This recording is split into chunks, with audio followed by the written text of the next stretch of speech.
kutekeye umwanya uhabwa muri kampanye electorale. Kampanye electorale bisanzwe bagira indwi zibiri, ariko indwi zibiri nta bantu bafashe gupresenta kuri politike mu gihugu cyose umwanya muto cyane.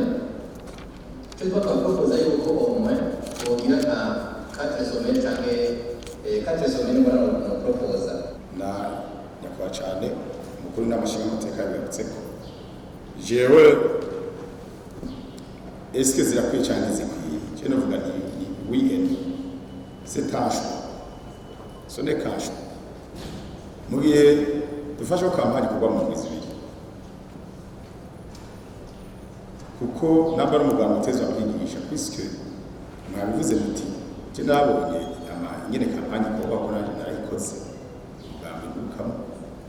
nabonye nyine kugwa nyine abanyashaka bakaza bati mwebwe muzokora ku mutumbi wanyu namwe ku mutumbi wanyu umunsi munaka ni kampanye yo kuri zone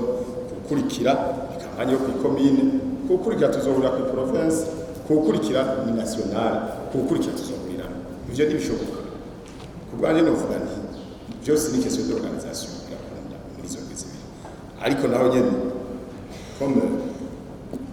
le législateur ordinaire c'est l'Assemblée nationale mu gihe muvuga mutinzi kwiye mukazongereza sindabihagarara ko cyane ariko gusanga televote atazwe yuko akampanye sedolaje haba ku gihugu na cyane cyane no ku mufuko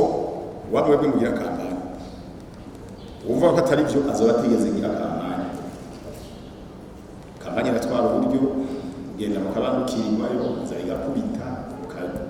byinshi nibirebire cyane bya kampanye kubwanije nifuza yuko namba mwohitamo kongereza ikiringo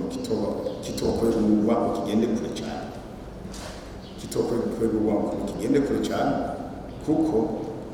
bimwe twarako turavuga ko tuzaba twungukira muri kombinezo umuntu aravye uburyo bushobora kuja muri kampanye kuko